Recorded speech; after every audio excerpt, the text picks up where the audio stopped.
Boeing 767 cruises high above the Atlantic Ocean on its way to Cairo, Egypt. इस plane पे तकरीबन 217 लोग सवार हैं और उड़ने के आधे घंटे के बाद ही डिजास्टर स्ट्राइक्स। जो पायलट और को पायलट है वो हर संभव कोशिश करते हैं जिससे कि वो अपने प्लेन के ऊपर कंट्रोल हासिल कर पाए। सारे 217 लोगों की जान जो है इन्हीं दो के ऊपर अब आधारित हो गई है और प्लेन जो है अटलांटिक ओशन की तरफ डाइव कर रहा है। नमस्कार दोस्तों, मैं हूँ आपका दोस्त, आपका होस्ट पामरी, लेकर के आया हूँ एक नया एपिसोड आपके फेवरेट शो दुर्घटनाएं डिजास्टर्स का। ये शो जो आप हर हफ्ते सुनते हैं आपके favourite internet radio station radio उड़ान पे, जो कि है अ फ्लाइट ऑफ लाइफ। इस शो में हम हर हफ्ते बात करते हैं किसी न किसी दुर्घटना की, डिजास्टर्स की, जो कि इस धरती पे घटित हुई थी फ्रॉम टाइम टू टाइम। और आज के शो में हम बात करेंगे 31 अक्टूबर 1999 की एक घटना, Egypt Air flight 990। The John F. Kennedy International Airport outside New York City is one of the most busiest airports in the world. In 1999, 32 million passengers fly in and out. तकरीबन 3,40,000 flights land करती हैं इस airport पे, या land करती हैं या यहाँ से टेक ऑफ करती हैं। इजिप्ट एयर की flight MS 990 is destined to become the most controversial flight ever to leave this airport. The fate of this flight challenges the strength of friendship between two international allies, and it uncovers a hidden mechanical flaw in one of the most popular airlines in the world. FBI भी इस tragedy में involved होगी। We reviewed surveillance tapes to indicate whether or not anything unusual was loaded on that plane. And actually, जो दो investigation agencies हैं in this matter, वो अपने अपने कंट्रीज में जो इन्वेस्टिगेशन हो रही है वो अलग अलग दो थ्योरीज लेके आएंगे सामने सबके। क्या ये एक ट्रैजिक एक्सीडेंट था या था एक टेरिबल क्राइम?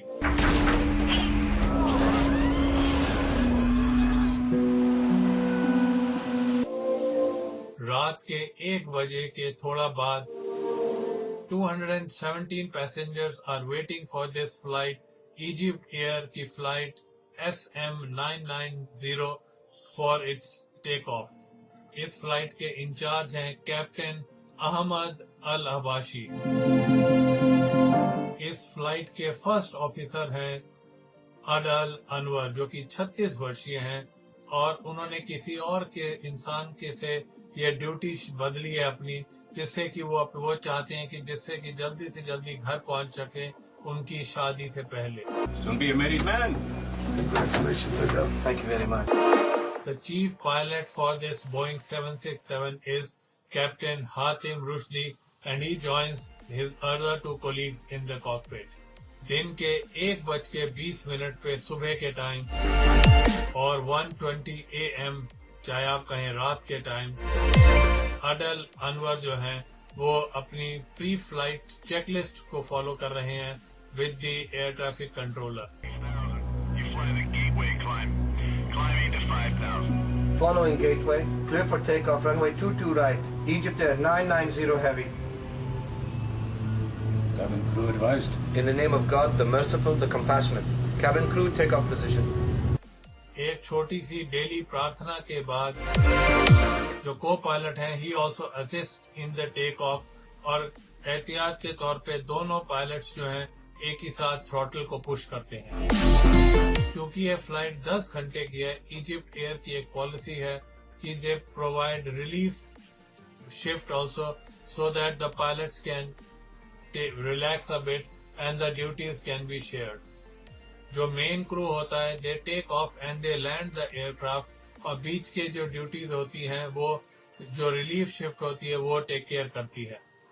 आज के जो रिलीफ क्रू है वो है कैप्टन राउल नूर अल्फडी और फर्स्ट ऑफिसर है गमील अल बटूटी। पहले 3-4 घंटे के उड़ाने के बाद ये दोनों जो है प्लेन को उड़ाएंगे और वहां तक लेके जाएंगे कायरो से थोड़ा पहले तक. उसके बाद जो मेन क्रू है वो टेक ओवर कर लेगा फ्लाइंग. V1, rotate.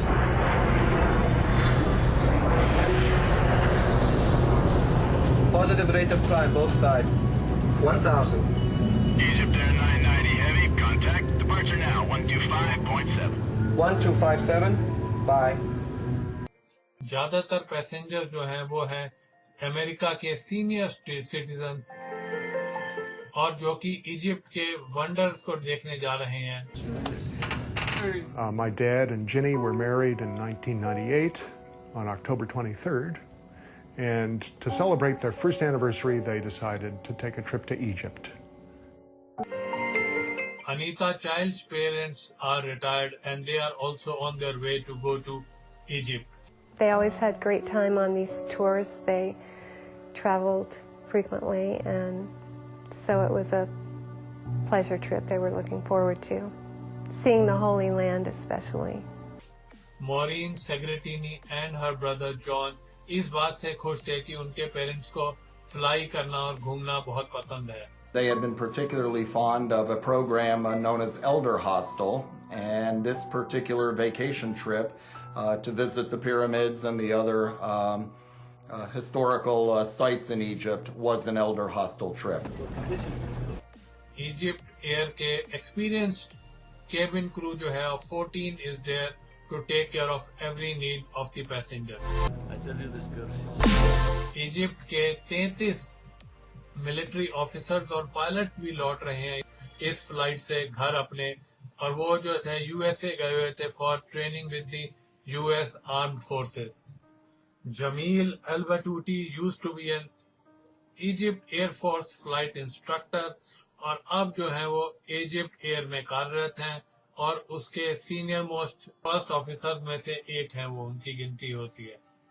वो अपने बाकी कुलीग से बहुत ही ज्यादा सीनियर हैं और उनको सब लोग प्यार से कैप्टन ही बुलाते हैं. But some at Egypt Air think that Captain Al-Batouti has been coasting far too long on the favors of his old friend. उड़ने के सिर्फ 20 मिनट बाद ही Al-Batouti is about to leave his seat. Former NTSB Chief Investigator Greg Phillips has become an expert on this flight. The relief first officer who would have been expected to come to the cockpit somewhere during the later part of the flight, halfway or wherever he was comfortable, wherever the normal change would have been, came into the cockpit about 20 minutes after takeoff. Hello, Jimmy. How are you? How are you, sir? What's new? I slept, I swear. Just wait. Let me tell you something. I'm not going to sleep at all. I might come sit for 2 hours But and then... I slept. I slept. You mean you're not going to get up? You will get up. Go and take some rest and come back. You should have told me this. You should have told me this, Captain Gamal. You should have said, Adele... Did I even see you? I will work first. Just leave me a message. Younger first officer is bit surprised to see Al-Batouti जो है इतने जल्दी ही उन्होंने अपनी seat छोड़ दी है और वो उसको बोल रहे हैं to take off the flight. I'm not sleepy. So you take your time sleeping, and when you wake up, whenever you wake up, you come back, Captain, okay?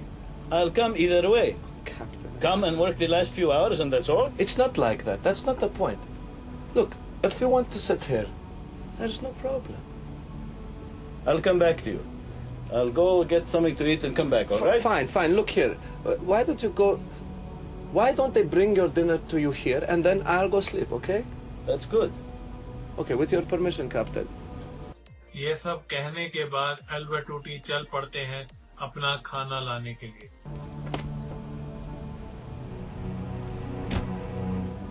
Do you see how he does whatever he pleases? Do you know why that is?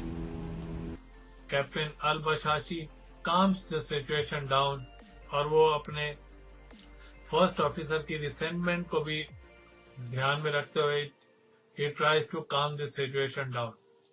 Anwar wonders whether Al-Batouti जो है वो take off take over लेने की करेंगे क्योंकि he might not be able to work, he might not like to work with relief captain Noor. Doesn't he want to work with Rauf, or what? It's possible, God knows. But look, you shouldn't get upset, right?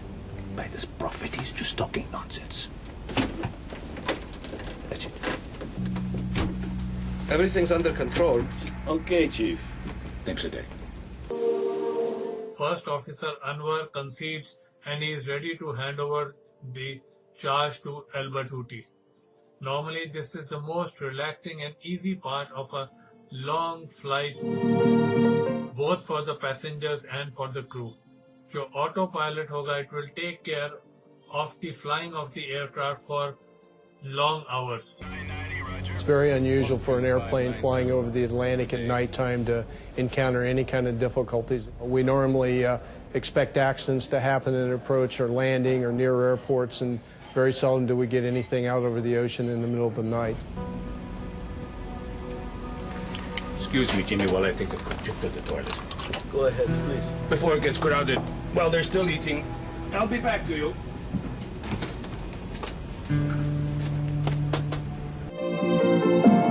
और captain के आने से पहले ही disaster will strike the Egypt Air Flight 990 और co-pilot जो है वो अकेले ही रह जाएंगे इन सबको झेलने के लिए, और वो को-पायलट जिनको तो इस सीट पे होना ही नहीं चाहिए था इतनी शुरुआती क्षणों में फ्लाइट के. इजिप्ट एयर की flight SM990 is cruising smoothly over the Atlantic Ocean on its way to Cairo, Egypt. First Officer Gamil Al-Battuti is alone in the cockpit while the captain has gone to the washroom. और उसके बाद plane जो है it dips and it plunges down towards the ocean. The plane dips down, the nose dips down, and the plane experiences 0G or weightlessness throughout the aircraft. This airplane basically started at 1G, which is what we'd expect for level cruise flight. As you push the nose down, as if you would be cresting the top of a hill in a car at a high speed that drops away, you'd feel the airplane fall away from you, and you would start to feel a little light in the seat, and as the dive progressed, you would feel a little bit lighter yet. I rely on God. और जो भी first officer कर रहे हैं वो कुछ बोल नहीं रहे हैं, सिर्फ एक ही फ्रेज वो बार बार दोहराए जा रहे हैं. दूसरी तरफ कैप्टन जो है 0G के फाइट करते हुए किसी तरह जल्दी से जल्दी अपने कॉकपिट में आने की हर संभव कोशिश कर रहे हैं.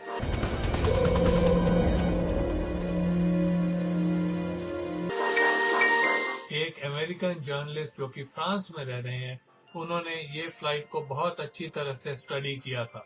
16 seconds after the dive began, when the airplane had gone into 0G and into negative G and was at an extreme angle, the captain somehow made his way back into the cockpit.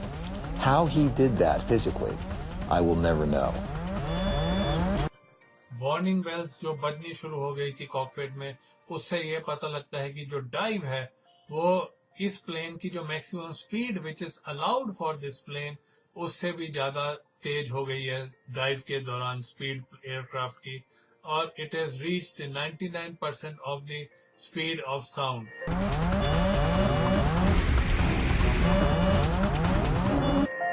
जो plane की जो design limits है उससे ये कहीं ज्यादा ये speed अब हो गई है प्लेन की, और जो सुपर स्ट्रक्चर है उस पर जो प्रेशर पड़ता है उससे भी इट इज स्प्लिट अपार्ट.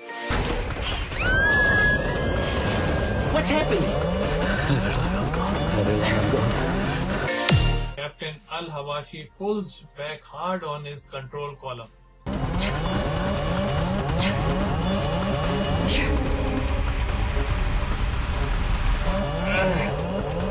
वो अब उसके बाद जो है वो अपने इंजन की सहायता लेते हैं to pull them out of this dive.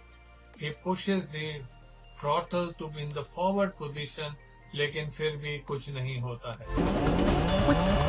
You shut off the engines? उसके बाद वो स्पीड ब्रेक्स भी डिप्लॉय करते हैं किसी तरह बड़ी मुश्किल से. The panel which stand straight from the wings, जिससे कि प्लेन की स्पीड कम हो सके.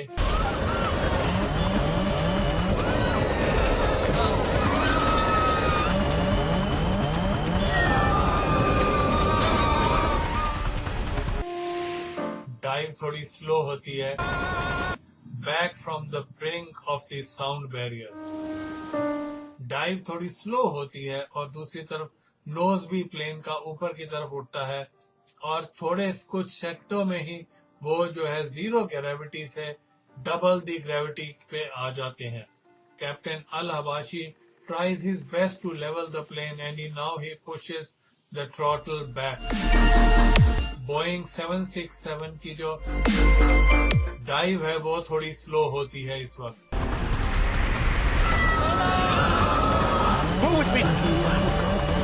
Shut off the engine, Paul! कुछ ही सेकंड के बाद इंजन जो है वो शट ऑफ हो जाते हैं और पावर चली जाती है और उसके बाद पूरा जहाज जो है गुप्त अंधेरे में चला जाता है. यहाँ पे जो है कॉकपिट वॉइस रिकॉर्डर और फ्लाइट डेटा रिकॉर्डर दोनों काम करना बंद कर देते हैं और किसी को नहीं पता कि अगले 2 मिनट तक क्या हुआ था. But the radar tracks its path और प्लेन अब फिर से वापस ऊंचाई की तरफ चलने लगा है. 5000 मीटर से लेकर वो अब 7500 मीटर की ऊंचाई पे उड़ रहा है. प्लेन का जो सुपर स्ट्रक्चर है वो भी वीक हो गया है because of the excess amount of speed and the manoeuvres which the plane underwent. उसके बाद प्लेन एक फिर से बहुत ही खतरनाक डाइव में चला जाता है. Stress beyond it's endurance, the left engine जो है वो प्लेन से अलग हो जाता है.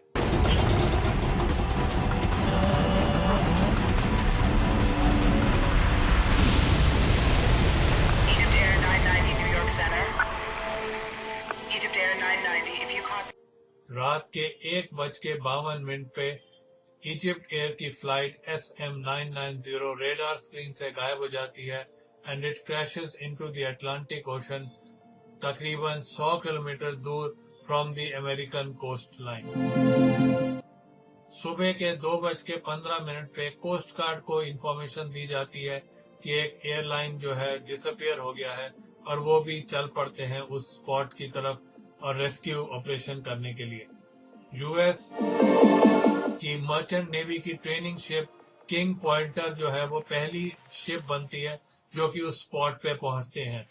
Just as the day was dawning, we noticed oil in the water, and that was the first indication. So we turned the ship around back into the oil, and about as soon as we turned around, we started seeing debris rise up to the surface. Cairo Egypt में जो captain अल हबाशी की बेटी हैं वो सिर्फ अनुमान ही लगा सकती हैं कि उनके फादर के साथ क्या हुआ था.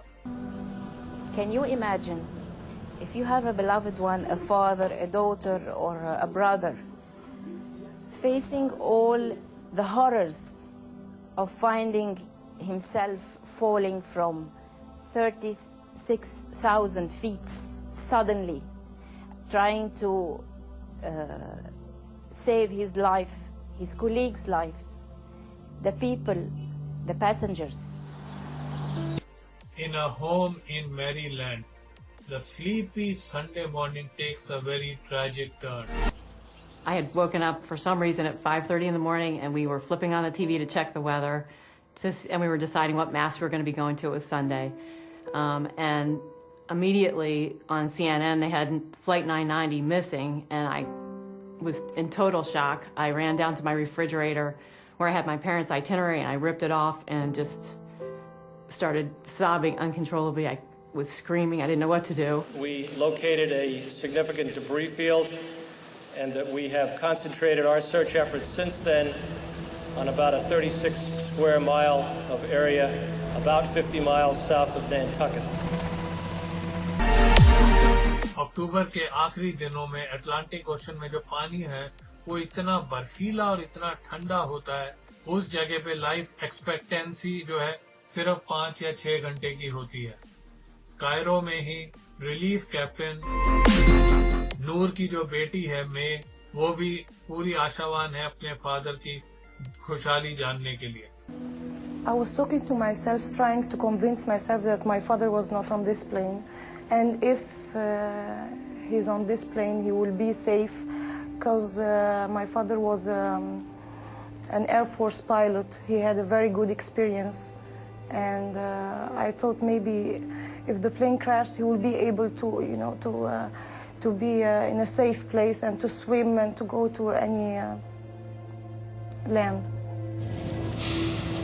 क्रैश साइट पे कुछ भी नहीं बचा है, सिर्फ जहाज के टुकड़े ही बचे हैं और कुछ घंटों के अंदर ही सारे इन्वेस्टिगेटर्स को पता लग जाता है कि there would be no survivors in this tragedy. We believe at this point that it is in everyone's best interest to no longer expect that we will find survivors in this case. Egypt के जो president है होसनी मुबारक, he reaches out towards the grief-stricken people. ये Egypt की history में सबसे बड़ी विमान दुर्घटना है. Really, I was shocked. It's a big tragedy for us, and I give my condolences to all the passengers, to the families of the crews who have been lost in this tragedy. And I have contact with President Clinton and other DCs, and he's giving good support for trying to find, investigate, see what was the reason.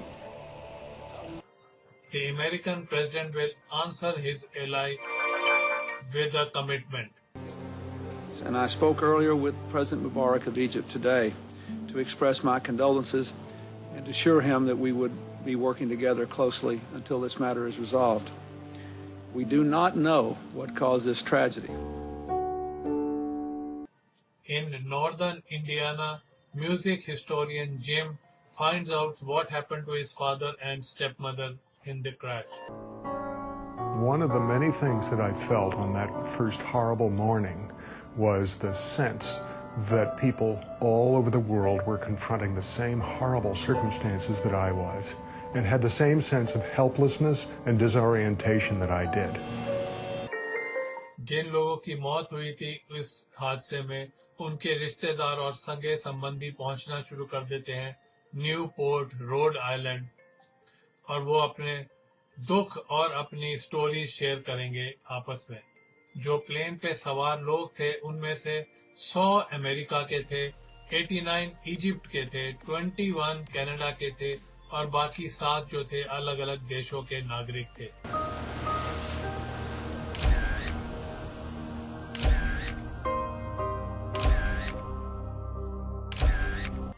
और सबकी जुबान पे सिर्फ एक ही सवाल है कि क्या हुआ था इस हादसे में, कैसे हुई ये हादसा, और कितने ही इन्वेस्टिगेशन एजेंसी और इन्वेस्टिगेटर्स इस आंसर को कितने सालों तक ढूंढते ही रहेंगे. We are beginning what may be a long investigation, and we are prepared to do what it takes to find the answers to the questions we are seeking. Washington में Greg Philips जो कि NTSB के हैं, वो इस investigation को lead करेंगे. From the very beginning, we realized it was a very difficult case. The airplane was in cruise, nighttime, out over the ocean, and when it went into the ocean, there was just a little bit of floating debris, but we had to recover the airplane from the bottom of the ocean to begin the investigation. Plane का black box जो है वो ढूंढना बहुत ही मुश्किल काम लग रहा है अभी तो, क्योंकि पानी जो है तकरीबन 70 मीटर गहरा है और जो क्रैश हुआ था उसकी वजह से जो ब्लैक बॉक्सेस के जो लोकेशन बीकन थे वो भी रिप्ड ऑफ हो गए थे. In this case, both the underwater locators, which are called pingers, which help us locate the boxes underwater, were detached. So we had an extra difficult job in trying to find the actual boxes where the recording material was contained. हादसे के 9 दिन के बाद एक US navy की unmanned submarine deep drone, it recovers first of the 2 black boxes, the flight data recorder, और इससे जानकारी मिलती है कि प्लेन जो है क्या कर रहा था और उसके अंदर जो सिस्टम लगे थे वो क्या कर रहे थे उस समय। और इसके 4 दिन के बाद ही जो दूसरा ब्लैक बॉक्स होता है कॉकपिट वॉइस रिकॉर्डर, वो भी मिल जाता है और दोनों को जो है NTSB की लैब में जो है बड़ी एहतियातन तरीके से ट्रांसफर किया जाता है। ये जो कॉकपिट वॉइस रिकॉर्डर है ये कॉकपिट में होने वाली कोई भी आवाज को रिकॉर्ड करता है और प्लेन के जो आखिरी के आधे घंटे का टाइम होता है उसकी सारी जानकारी इससे मिल जाती है। ये जो ब्लैक बॉक्सेस होते हैं they are protected for a force of 3400 times this pressure of the gravity. इतने फोर्स को सहने के लिए भी ये पर्याप्त होते हैं। जो कॉकपिट वॉइस रिकॉर्डर था उससे जो है काफी बिविल्डरिंग और and gripping view of the last minutes of the disaster.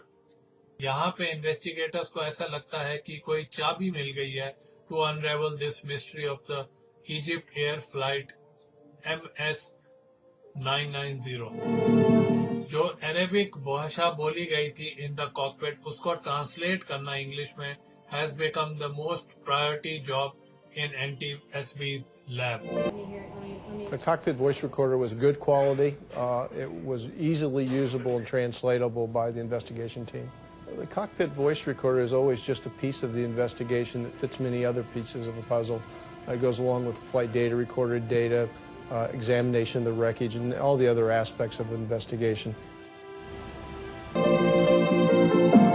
कोई नॉर्मल इन्वेस्टिगेशन जो होती है वो NTSB जो है FBI के साथ मिलके करती है, क्योंकि जो एविडेंस होते हैं they have to be manage कि कल को अगर कोर्ट में प्रोड्यूस करना हो इनको तो ये काम आ सके। They have to be properly manage. By the time Egypt Air occurred, we were fairly adept at looking at airline disasters, particularly with the view of developing whether or not a terrorist incident or a criminal act had occurred. Former FBI Assistant Director Lou Shirello is an experienced hand when it comes to air crash investigations. The FBI check for evidence, bombs, terrorists, or terrorist targets on the flight. Trying to determine luggage against the passenger list and whether or not there was anything unusual in the manifest, whether or not the people that loaded the plane could recall anything that would have caused them concern. We reviewed surveillance tapes to indicate whether or not anything unusual was loaded on that plane. We had no evidence at all of any explosive device on board Egypt Air that night. Washington के NTSB के headquarters में investigators जो थे, American investigators जो थे, उनको कोई भी गलती अभी तक नहीं मिली है with the aircraft after studying the flight data recorder. लेकिन जो इजिप्शियन एयर क्रैश इन्वेस्टिगेटर्स थे उनका ऐसा मानना था कि सारा का सारा एविडेंस अभी नहीं मिला इन लोगों को। Much of the wreckage was still in store at Rhode Island और उनको ऐसी उम्मीद थी कि the cause of the accident could be found here. The Egyptian investigators searched for any mechanical fault in the aircraft जिसकी वजह से वो क्रैश हुआ होगा, and also they searched other theories. एक स्टडी जो की गई थी about the possible causes of air crashes जो कि पब्लिश हुई थी जनवरी 2001 में, उसके मुताबिक जो पायलट एरर होता था उसकी वजह से 1/3 एक्सीडेंट हुआ करते थे। और ये भी पता लगा इस स्टडी से कि खराब मौसम और पायलट एरर का बहुत ही डेडली कॉम्बिनेशन हो सकता है कॉजेज के लिए। बट इजिप्ट एयर की फ्लाइट MS 990 का क्रैश तो एकदम साफ मौसम में हुआ था और उसके जो पायलट्स थे वो भी बहुत एक्सपीरियंस्ड लोग थे। What happened in the cockpit will divide the investigation into two and fuel an international controversy. अक्टूबर 1999 यानी कि अक्टूबर 1999 जबकि एक इजिप्ट एयर की flight MS 990 it crashed into the Atlantic Ocean and killing all 217 people on board. अब जो है investigation जो है दो अलग अलग रास्तों पे चल देती है, fault in the aircraft and pilot action. धीरे धीरे अफवाहें फैलने लगी थी कि किसने और कैसे ये ट्रेजेडी करी होगी, ये हादसा किया होगा। और जो पहला क्वेश्चन सबके सामने था वो ये था कि क्यों रिलीफ को पायलट अपनी निर्धारित समय सीमा से कितने पहले ही कॉकपिट में आ गया था। He was to replace Anwar not so early but after a very long time during the flight. दूसरी तरफ कायरो में आदिल अनवर के बड़े भाई को कोई प्रॉब्लम नहीं दिख रही इसमें कि आदिल अनवर को पहले ही रिप्लेस कर दिया गया हो। Suppose I am with one of my friends and we are traveling in a car and he asks me if he can drive instead of me. Is this going to be a problem? For example, if Adil didn't get enough sleep and Captain Jamil told him, let me fly the plane instead of you and you go rest, there is no problem with that. When the actions in the cockpit are put together with the voices in the cockpit, बहुत ही चौंकाने वाली कुछ तथ्य सामने आते हैं investigators के। I'll be back to you. और ये पता लगता है कि जब कैप्टन अल हबाशी कॉकपिट से बाहर निकले थे तो उनको तो कई चीजें, कई ध्वनियां सुनाई दी गई थी कॉकपिट में, जिसको कि सिर्फ गेस वर्क से ही समझा जा सकता है कि क्या बोला गया होगा। Control it. And then the relief first officer disconnects the autopilot. I rely on God. और ऑटो पायलट के हटते ही the plane starts to descend and rolling towards the left hand side. We found no reason for the autopilot to be disconnected by a fault or failure in the airplane. Egypt investigators का ऐसा मानना है कि अल बटूटी ने जो auto pilot को disengage किया था वो कोई मैकेनिकल प्रॉब्लम आ गई होगी प्लेन में, तभी उन्होंने ऐसा ऑटो पायलट को डिसएंगेज किया था। लेकिन जो leader of the NTSB investigation team के हैं वो डिसएग्री करते हैं इस पॉइंट के ऊपर। नॉर्मली जो होता है, जितनी भी एयरक्राफ्ट की मूवमेंट होती है वो इस तरह से की जाती है कि जो पैसेंजर्स बैठे हैं उनको ज्यादा तकलीफ ना हो, उनको ऐसा ही लगे कि वो अभी भी जमीन पर ही चल रहे हैं। ऑटो पायलट को डिसएंगेज करने के बाद एल बटूटी जो है he pushes the throttle forward and lowering the elevator panels. ये सब जानकारी एनटीएसपी को मिलती है इस एक्शन की, और उसके बाद वो थ्रॉटल को पुश बैक करते हैं, रिड्यूसिंग द इंजन पावर, जिसकी वजह से प्लेन जो है एक डाइव में चला जाता है। जो इजिप्शियन इन्वेस्टिगेटर्स हैं उनका ऐसा मानना है कि एल बटूटी जो है प्लेन को क्रैश नहीं कर रहे थे, उनके साथ में कोई एलिवेटर प्रॉब्लम आ गई होगी जिसके कारण उन्होंने ऐसा कदम उठाए। और चौंकाने वाली बात यह है कि इस बारे में कोई डिस्कशन नहीं हुई थी कॉकपिट टेप्स के ऊपर। कैप्टन जब बाथरूम से वापस आए कॉकपिट में तो उन्होंने पूछा था फर्स्ट ऑफिसर को कि क्या हो रहा है, जिसके जवाब में उन्हें कोई जवाब नहीं मिला था फर्स्ट ऑफिसर की तरफ से। एविएशन सेफ्टी के भूतपूर्व डायरेक्टर बर्नार्ड लोब जो थे वो सारी जो भी एनटीएसपी में इन्वेस्टिगेशन होती है रिगार्डिंग द एयर क्रैश वो सबको ओवरसी करते हैं। It is well understood that in a cockpit, a jet transport cockpit of virtually any airline in the world, when a captain comes in and asks a question, the first officer will respond. When the captain asked his questions, Batuti did not respond. Fighting the dive and pulling his column back fully does not help the captain in regain control of his aircraft. उसके बाद उन्होंने throttle का इस्तेमाल किया था to come out of the dive. और इस बात का भी उन्हें पता नहीं था कि फर्स्ट ऑफिसर ने कुछ सेकंड पहले ही इंजन को जाने वाला फ्यूल ही बंद कर दिया था।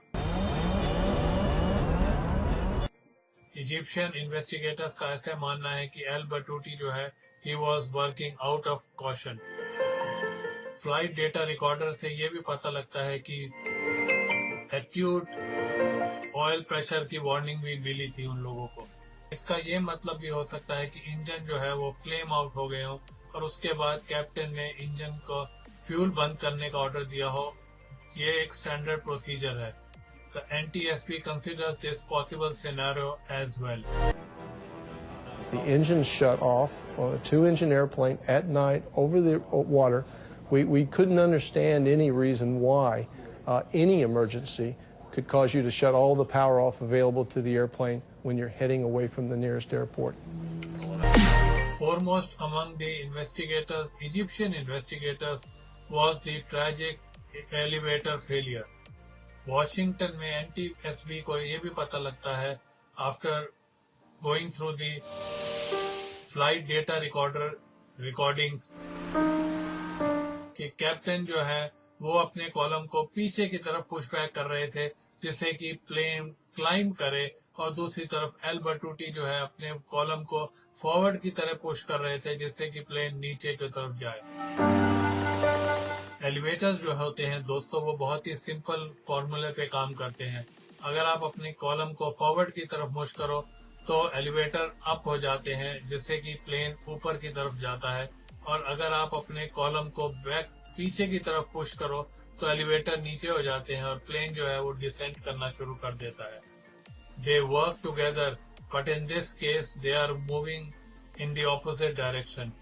इजिप्शियन इन्वेस्टिगेटर्स का ऐसा मानना था कि ये एक्सीडेंट जो है इसकी कॉज ये है कि failure in the elevator assembly, producing an elevator hard on, एक ऐसी पोजीशन जहां पे कि एलिवेटर डाउन पोजीशन में लॉक हो जाते हैं जिससे कि प्लेन जो है अपने आप ही एक बहुत ही टेरिबल डाइव में चला जाता है। इनका ऐसा मानना था कि एल्बर्टूटी जो था वो एलिवेटर को ठीक करने की कोशिश कर रहा था और वो और कैप्टन अल हबाशा वो जो थे दोनों इकट्ठे काम कर रहे थे।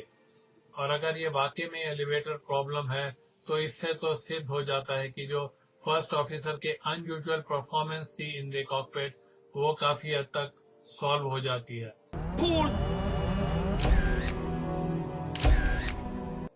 जो प्लेन का रैकेज था जो कि रोड आइलैंड के एक हैंगर में पड़ा था, जब उसका मुआयना एनालाइज किया जाता है तो इस थ्योरी के सपोर्टिंग एविडेंस मिल जाते हैं इन्वेस्टिगेटर्स को। ये छोटे से जो पार्ट हैं ये बहुत ही बड़ा पार्ट प्ले करते हैं in the Boeing 767 elevator assembly. Egypt के जो कंसल्टिंग एक्सपर्ट्स हैं उनको ये जो रिवेट्स के ऊपर निशान मिले, स्क्रैचेस मिले, उससे पता लगता है कि they were sheared off in opposite in two directions and one direction can be attributed towards the crash and the second could indicate that the brake appeared before the crash and so may have indicated the elevator jam in the assembly।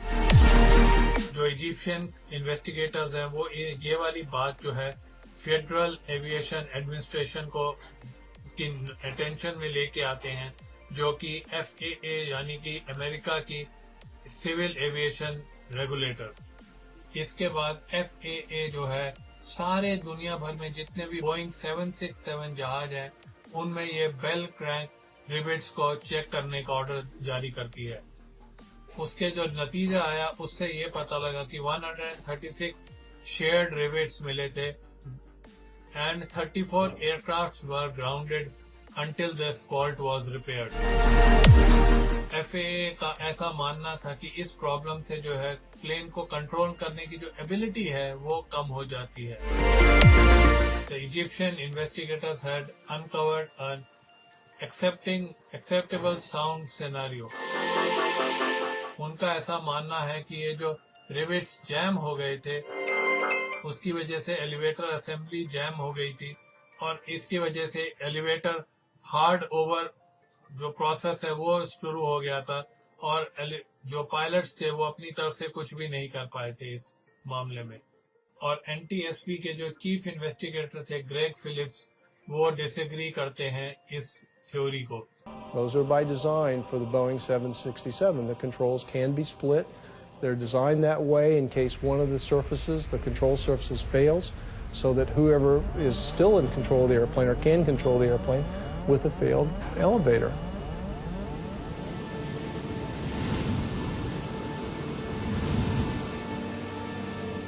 Before he became an investigator writer, William Lanoisha was a commercial air pilot। Flight 990 के जितने भी manoeuvres थे वो programme किए जाते हैं एक flight stimulator में, जिससे कि विलियम ये जान पाए the behavior of the aircraft pilots. To see an airplane going so wildly into a dive, to see the altimeters unwinding at that speed, to hear the horns and warning signals going off, is frightening. उस dive में plane के जाने का कोई भी कारण हो, लैनोएशिया जो है कई सारे रिस्पॉन्सेस निकालते हैं वहां से. Finally, they asked me to wait at the extreme 15 seconds. To sit in a 767 or any airplane going out of control and do nothing for 15 seconds. 15 seconds is a long time. It's inconceivable. But I did it. And even at 15 seconds, even waiting 15 seconds, I was able, through no particular skill, really reacting as almost as any student pilot would, to recover the airplane, recover from the dive, before the airplane exceeded its limits. No Boeing 767 जहाज जिसमें भी ऐसा उस crash से पहले और उस crash के बाद ऐसा कोई भी इंसिडेंट नहीं हुआ, जबकि बोइंग 767 जहाज में जो है एलिवेटर हार्ड ओवर हो गया और उसकी वजह से प्लेन डाइव में चला गया हो. जो इजिप्ट के साइड के जो इन्वेस्टिगेटर्स थे, उन्होंने कई सारे सिनेरियो सोच के निकाले थे इस क्रैश के बाद, और ये भी उसमें से मुख्य था कि the problem in the elevator assembly. Based on the data, the information we have from the testing that was done as a group effort with all the best thinking everybody had at the time, we could not make this airplane do what it did with any of the failure scenarios that were presented to us. जितने भी mechanical causes थे इस crash के, they had been exhausted.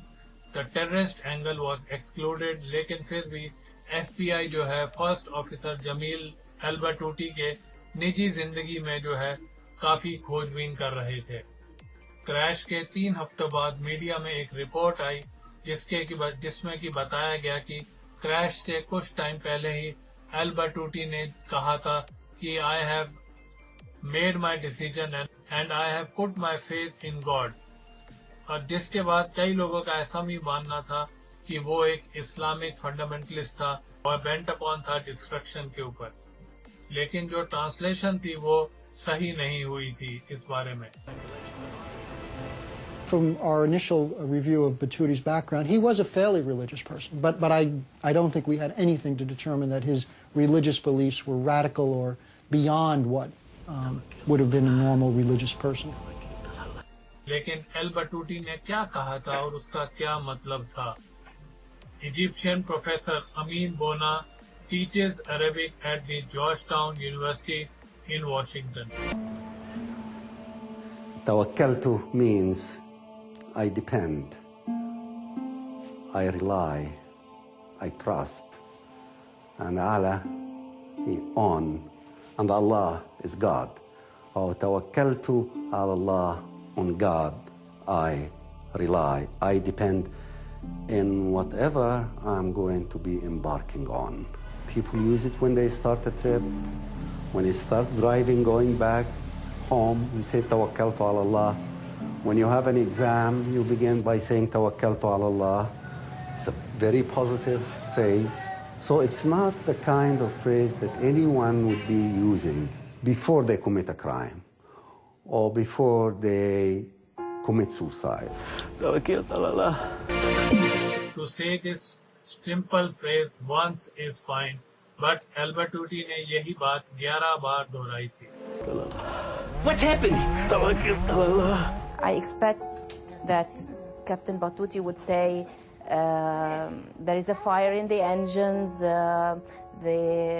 something stopped, I can see something's hitting the plane, anything like that. But he go on endlessly saying, Tawakkaltu ala Allah. This is not logic. For the Albertucci family, their grief would be compounded as they now have to maintain their father's honor. When he died, the one thing we had to reassure us was that he had died honorably. And now they're trying to take that away from us. There is a lot of mechanical failures. Why you have only to say that it's a deliberate act, no mechanical, no weather, no mechanical, no weather. So why? Because he's an Egyptian pilot. Captain Jim Hope ऐसा मानना है कि it would be a criminal act or rather than it being an accident. And the investigation could end up in FBI's hand alone. It is only prudent for the National Transportation Safety Board to consult with these experts and officials to fully evaluate this information prior to any final decision on whether the responsibility for this investigation should transfer to the Federal Bureau of Investigation. President of Egypt, Hosni Mubarak, जो कि former commander थे of the Egypt Air Force, he knew al-Battuti from before, according to his nephew. और उन्होंने president bill Clinton से भी बात करी थी इस रिगार्ड में कि वो ये इन्वेस्टिगेशन को सिर्फ FBI के हाथों में ना जाने दें और वो किसी तरह इंटरसीड करें. जब से ये क्रैश हुआ है तब से उसके बाद से जो गमील अल-बटूटी का भतीजा है वही ये पूरे परिवार का स्पोर्ट्स पर्सन बन गया है. You have to understand that the highest ranking in this country, which is the Egyptian president, was an Air Force pilot, and he was asked, and he says, according to my experience, it's in the tail unit. Something happened there. It's not suicide. It could be either a mechanical failure, a manufacturing failure, something. America में FBI जो है अपना ध्यान केंद्रित करती है उन गमील अल-बटूटी और the question of motive. कई लोगों से इस बारे में इंटरव्यू भी किए जाते हैं और FBI को पता लगेगा उस इंसान के बारे में जो कि उस समय कंट्रोल पे था इजिप्ट एयर की फ्लाइट MS-990 पे. इस क्रैश में इन्वेस्टिगेशन के दौरान स्पॉटलाइट जो है वो गिरती है on the character and history of relief first officer Jameel al Batouti. He was 59 years old, approaching 60, had never risen above the rank of first officer. That may have caused him some animosity towards Egypt Air. Had some personal issues in his own life in terms of financial, some issues in terms of his family members being sick, needing medical attention. They've used the daughter in the accusation as they said she was sick, and that's why maybe he committed suicide. Before we go to this, I will give you the reason. First, the doctors have already, on that particular flight, have already told them that your daughter is going positive with the medication and everything is going fine, and he was extremely happy. He was so excited to come back. Gamil al-Batuti was bringing her medical records back that night, among his other things. Okay, he bought tires for his son, and an argument went on the phone between him and his son. My father called me to come to the airport because he could not carry all 4 tires himself. He says, listen, I carry your tires all the way from the States. You don't want to come and carry it from the airport? It's a very natural thing. A man is going to commit suicide. Why would he do this? In New York, FBI continues its investigation on Hotel Pennsylvania, जहाँ पे की Egypt Air की block booking थी of around 50 rooms for their crews. The investigation that the FBI was able to do as far as Batuti's background probably spanned a period of about a year or so, at least from the records that we were able to obtain and from the interviews we did at the various places that he stayed. So he did have, I think, a propensity to engage in behavior with some of the hotel people in terms of sexual misconduct.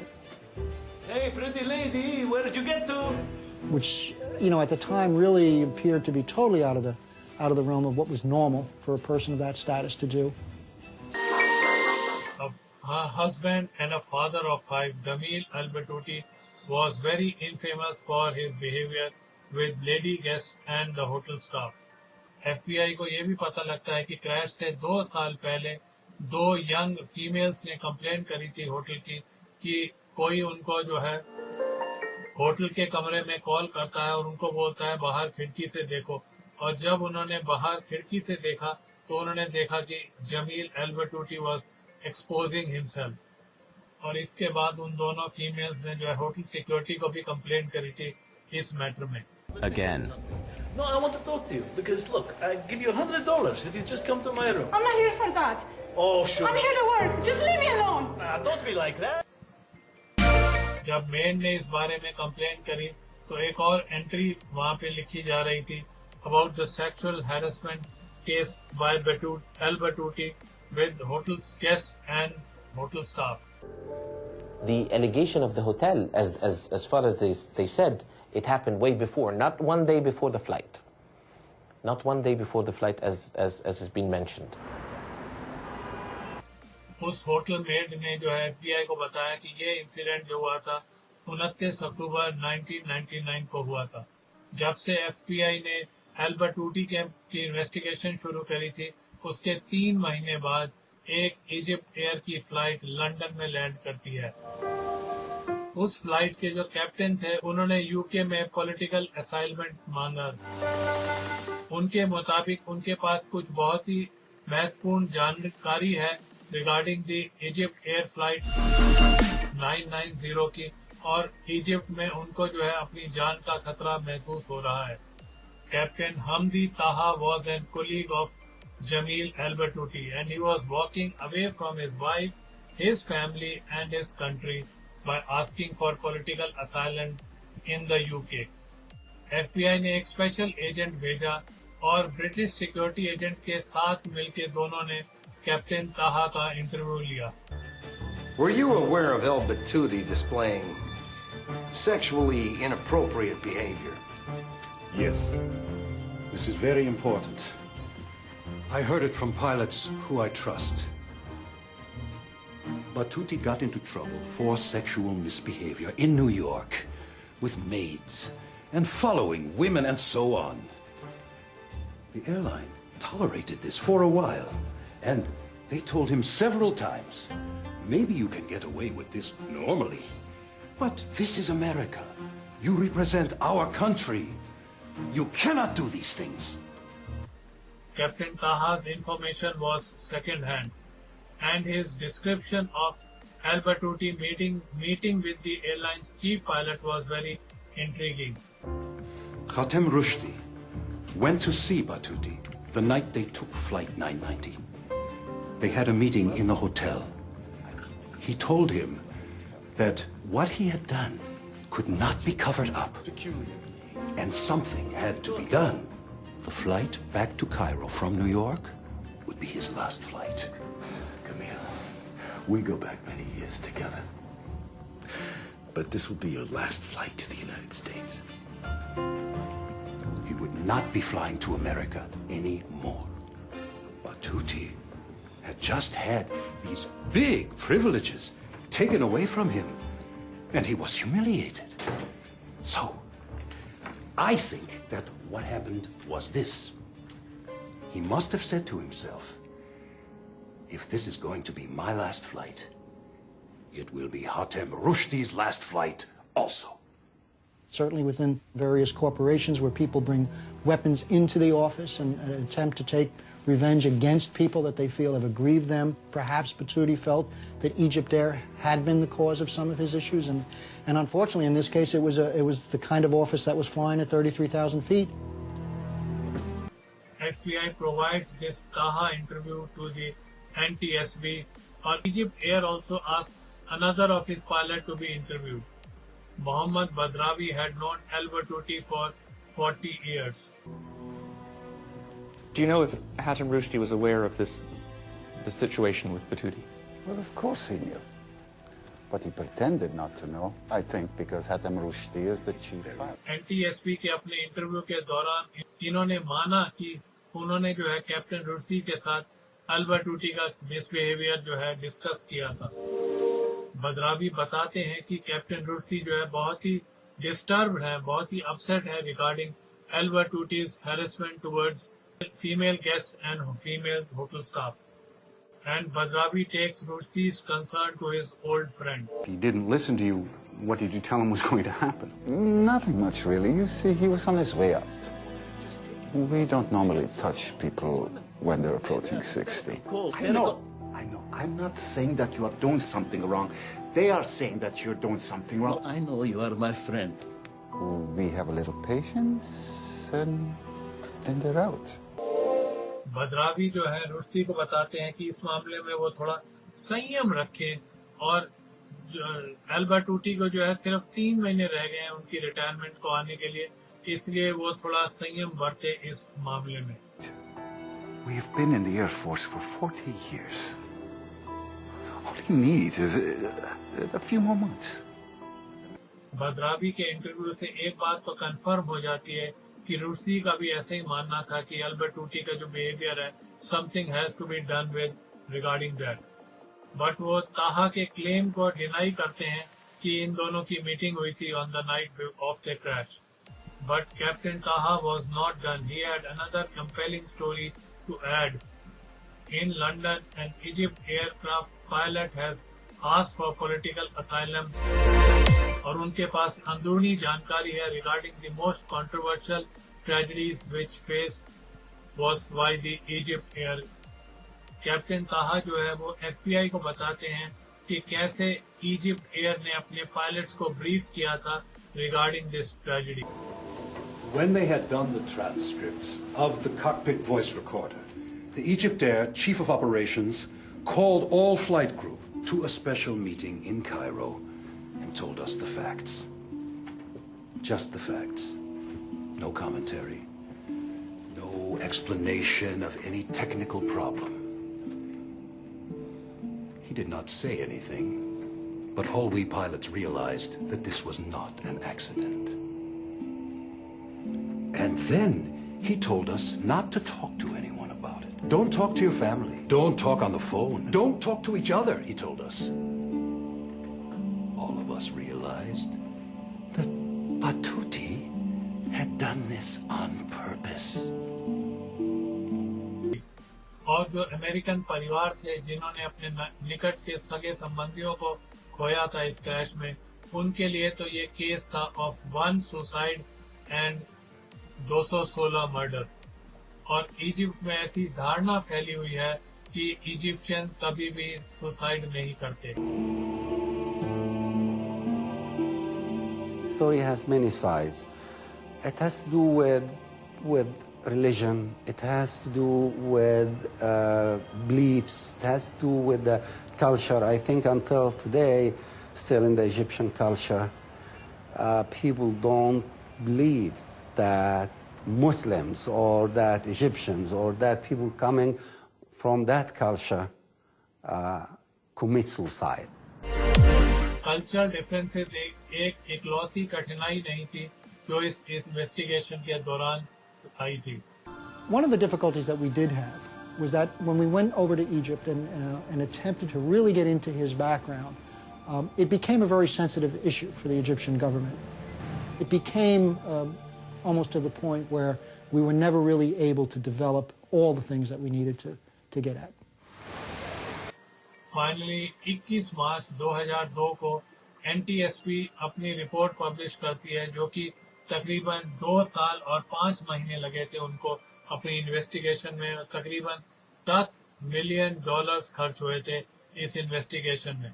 The probable cause of the Egypt Air Flight 990 accident is the airplane's departure from normal cruise flight and subsequent impact with the Atlantic Ocean as a result of the relief first officer's flight control inputs. और उसके मुताबिक Egyptian Civil Aviation Authority responded very angrily to this report. It is obvious that the NTSB has not done the type of professional accident investigation expected by the Egyptian government. Former Director of Aviation Safety at NTSB takes an exception to this Egyptian view. What was unprofessional was the insistence by the Egyptians, in the face of irrefutable evidence to anyone who knows anything about investigating airplane accidents and who knows anything about aerodynamics in airplanes, was the fact that this airplane was intentionally flown into the ocean. No scenario that the Egyptians came up with, or that we came up with, in which there were some sort of mechanical failure in the elevator control system would either match the flight profile or was a situation in which the airplane was not recoverable. और Egypt के बाकी लोगों की तरह जो भतीजा है जमील अल बटूती का, वो मानने को तैयार ही नहीं है कि उसके अंकल जो है एक मास मर्डरर है. This is a simple plane crash. It was put and made like this for no reason. It shows that it's a cover-up. Greg Phillips इस बात से खुश हैं कि इस मामले में बहुत ही थॉरो इन्वेस्टिगेशन हुई और जो भी लीड और जो भी सिनेरियो सामने आया इन्वेस्टिगेटर्स के, वो पूरी तरह उसको चेक करके ही रिजेक्ट किया गया. When we sign on to be accident investigators, we do it with the idea that we're going to keep the next one from happening, not to cover up one that did because of whatever reason may be given to us. I've never known that to happen. I've never even known it to come close to happening. There continue to be different perspectives regarding the Egypt Air Flight MS-990, and unanswered questions remain for divided and broken families. और कईयों के लिए तो ये plane crash क्यों और कैसे हुआ, वो हमेशा ही उनकी जो है पेनफुल मेमोरी बन के रह जाएगी. सो दोस्तों, इसी के साथ खत्म होता है हमारा आज का एपिसोड, आपके फेवरेट शो दुर्घटनाएं डिजास्टर्स का. ये शो जो आप सुन रहे थे आपके favourite internet radio station radio उड़ान पे, जो कि है अ फ्लाइट ऑफ लाइफ. और आज के शो में हमने चर्चा करी थी 31 अक्टूबर 1999 की एक घटना, the crash of Egypt Air flight MS-990 की. अगर आपको मेरे शो के रिगार्ड्स कोई फीडबैक देना हो तो आप मुझे मेल सेंड कर सकते हैं. मेरी मेल आईडी है bhamri.r@gmail.com, यानी कि BHAMBRI.R@gmail.com. तो दीजिए इजाजत मुझे, यानी कि आपके दोस्त, आपके होस्ट भामरी को समेटने की आज का शो. मिलूंगा मैं आपसे अगले हफ्ते ठीक इसी दिन, ठीक इसी समय और ठीक इसी इंटरनेट रेडियो स्टेशन रेडियो उड़ान पे, जो कि है फ्लाइट ऑफ लाइफ. और करेंगे चर्चा हम उस शो में किसी और दुर्घटना, किसी और डिजास्टर की. तो नमस्कार, शुभ रात्रि, शब खैर, गुड नाइट, गॉड ब्लेस.